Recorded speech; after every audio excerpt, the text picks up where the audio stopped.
ఇప్పుడే ఈ జోకర్ ఈ జగిత్యాల జోకర్ సంజయ్ కుమార్ ఒక వీడియో పెట్టి ఆర్డర్ పెట్టిండు. నువ్వేం బిచ్చమేస్తలేవు.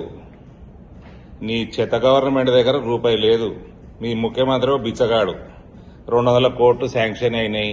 రెసిడెన్షియల్ స్కూలు చెలగల్లో పెట్టిన 10 ఎకరాలు, కేవీకి 2 ఎకరాలు, కేంద్రీయ విద్యాలయానికి హోదా ఉంటుంది, డే స్కాలర్ స్కూలు, కనీసం 5 ఎకరాలు ఉండాలని నీకు ఆర్డర్ పంపిన. చదువుకున్నాను అయితే చూసుకో. నువ్వు వినాశకాలే విపరీత బుద్ధి అంటారు. నువ్వు ఇట్లా చేస్తున్నావు. నాకు భారతీయ జనతా పార్టీగా కార్యకర్తగా నాకు చాలా సంతోషంగా ఉంది. ఎందుకంటే ఇక నేను నెక్స్ట్ 2 ఇయర్స్ నిజామాబాద్ వాడిని కాదు, ఇక జగిత్యాలలోని నీ రాజకీయ అంతు చూసే వరకు తీసిపెట్టా. ఒక ఎంపీగా బాధగా ఉంది. నీ వల్ల ఇంకా కొంచెం డిలే అవుతుంది. నువ్వు ఇచ్చిన 2 ఎకరాలు కేంద్రీయ విద్యాలయ సంఘటన రిజెక్ట్ చేస్తుంది. ఇంకోటి ఏదో పనికిమాలిన ల్యాండ్ ఏదో ఐటీఐ దగ్గర అన్నావంట. నాకు మెసేజ్ పెట్టినావు కరీంనగర్ రోడ్డుకి ఇస్తాము అని. దిమాకు ఈడనే ఉంటే నీకు మోకాళ్ళ లేకుంటే రెసిడెన్షియల్ స్కూల్ నువ్వు తెచ్చేది హైవేకి నడుస్తుంది.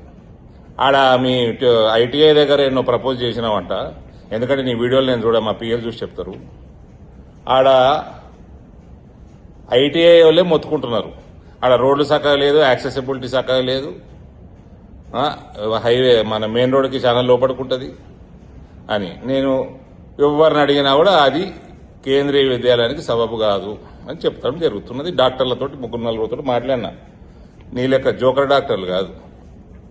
ఇక సంజయ్ కుమార్, నువ్వు చేసేది నాకు నచ్చుతున్నది. ఒక కార్యకర్తగా మజా వస్తుంది నాకు. ఇక నీకు నీ రాజకీయ అంతు చూసే వరకు నేను జగిత్యాలు ఇచ్చిపెట్టిగా.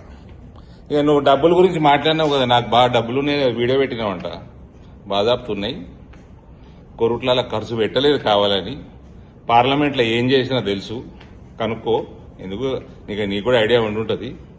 నీ అసెంబ్లీ ఖర్చు క్యాండిడేట్ బోగా శ్రావణి ఉండని ఇంకోరు ఉండనాడా. నేను పెడతా ఖర్చు. నా పైసలు ఉన్నాయి, నీకే తెలుసు కదా, బాగా ఖర్చు పెడతా. ఇక కలిసే मैं जगित्याल का हूं.